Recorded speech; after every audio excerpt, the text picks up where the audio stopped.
welcome back. I hope your summer's off to a good start.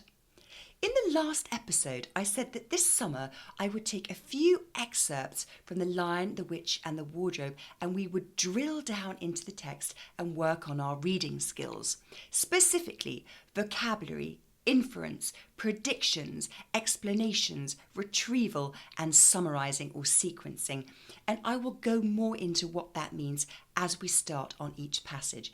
Going to try and keep this short. You are on summer holiday, but it's always good to do a little bit of extra thinking and reading when you've got some spare time.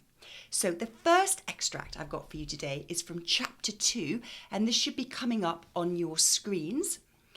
And let's get reading. Read with me.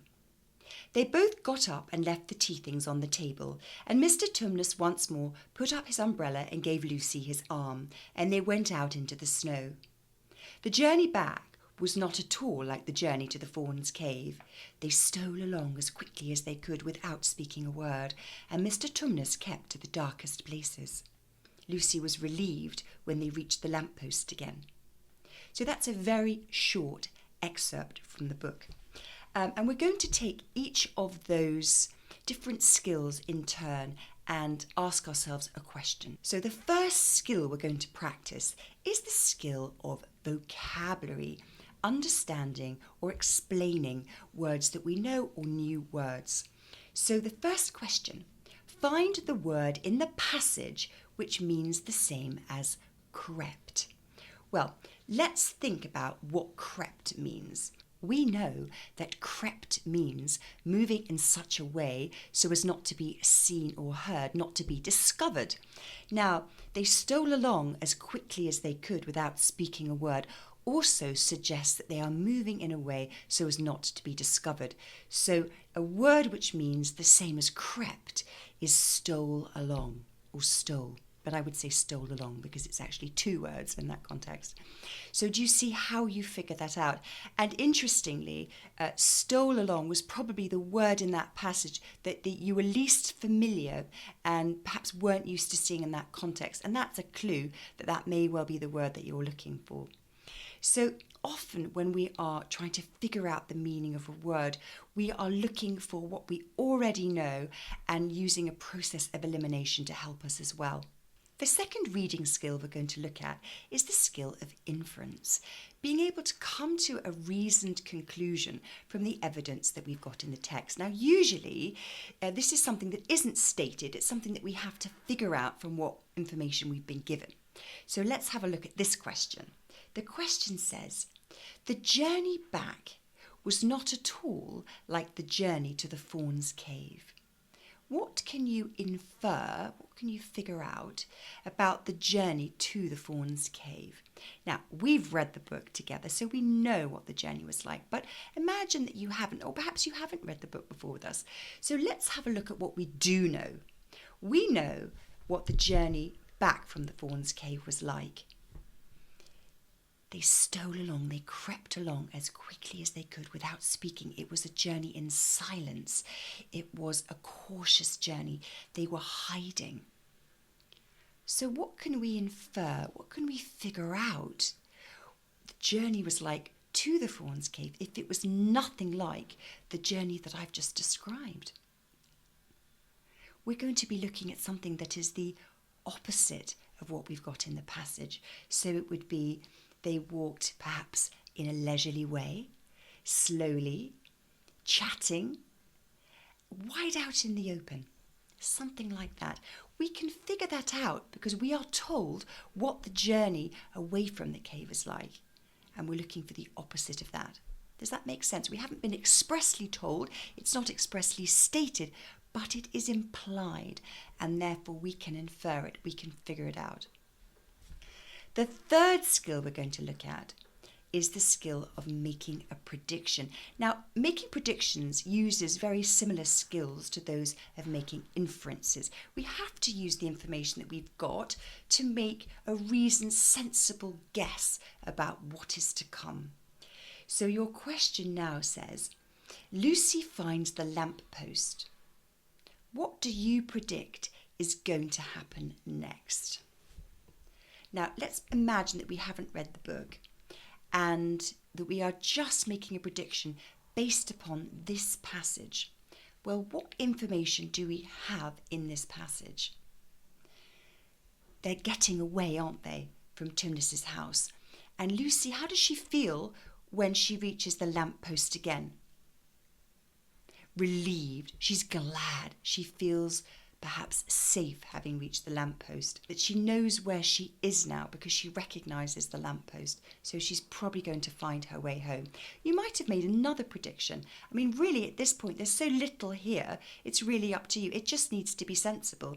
Our fourth reading skill that we're going to work on is the skill of explanation. When you have to give a reason why from the text for something, it could ask you, what do you think about something? Why do you think that? How do you think something will turn out? And your question today is, why do you think that Tumnus and Lucy kept to the darkest places? Why do you think that? And you're going to give your explanation. So why do you think that they would keep to the darkest places?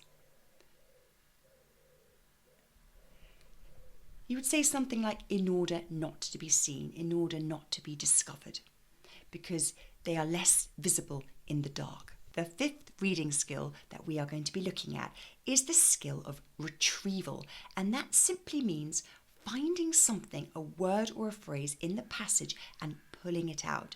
So let's have a go. What's our question today? Find and copy the line from the passage that shows that Tumnus and Lucy left the house suddenly. Now, we need to go to the part in the passage that shows them leaving the house. Okay, so let's go to the passage. They both got up and left the tea things on the table, and Mr. Tumnus once more put up his umbrella and gave Lucy his arm, and they went out into the snow. Okay, so we know that what we're looking for has to be in that sentence as they're leaving the house, because afterwards it says they stole along as quickly as they could. They've already left the house. So we need to be finding that information in that first sentence. What in that first sentence shows that they left the house suddenly? Left the tea things on the table, because usually if you were going out, you'd put the tea things away, you'd put them in the dishwasher, you'd wash them up, you'd clear up, wouldn't you? And that shows that they left in a hurry. Does that make sense? You are finding something that's in the text, you are just lifting it out and copying it. Okay, that's retrieval. Our last skill for today is going to be sequencing. Now, sequencing just means putting something in the order in which it happened. So there are going to be some sentences and you're going to put these in the correct order. Okay. Number 1, they went out into the snow. Number 2, they got up and left the tea things on the table. Number 3, Mr. Tumnus put up his umbrella. Number 4, Lucy saw the lamp post. And number 5, they stole along silently. Now, there are 5 separate things that happened here, and we want to start with the earliest one. So number 1 is going to be the earliest one. Now, the easiest way to do this is to look at the first sentence. What is the first sentence? What we just discussed. They got up and left the tea things on the table. So that has to be number 1. And what is the last thing that happened in the passage? Lucy saw the lamppost. So that has to be number 5. So we know what the first and last things are in order, number 1 and number 5. And we now just have to figure out the order of 2, 3 and 4. So we can see that after they left the tea things, the next thing that happened was Mr. Tumnus put up his umbrella. So that is going to be number 2. And after Mr. Tumnus put up his umbrella, they went out into the snow. So that's going to be number 3. And when they were out in the snow, they stole along quietly. And that's your order in which events happened in the passage. So essentially, you're going to go through the passage and see when things happened. But it does help if you take a shortcut and you see which is the very first thing and which is the very last thing. Those are the easiest things for you to do. And then you figure out what's left. Okay, well, those are our 6 reading skills for today. And we're going to pick another passage and we're going to do exactly the same thing. Now, whether you're studying for a 7+ exam, an 8+ exam, an 11+ exam, you're SAT, or you just want to get better at reading and developing your active reading skills, this is for you. So we'll see you next time to pick a second passage. And maybe as you're reading, in the interim, you might want to practice this for yourself when you're reading a little passage. Stop and say to yourself, well, what's the meaning of that word? What order did things happen? And practice to sequence it or summarise, sum up what happened in the passage. Have a go. I'll see you next time.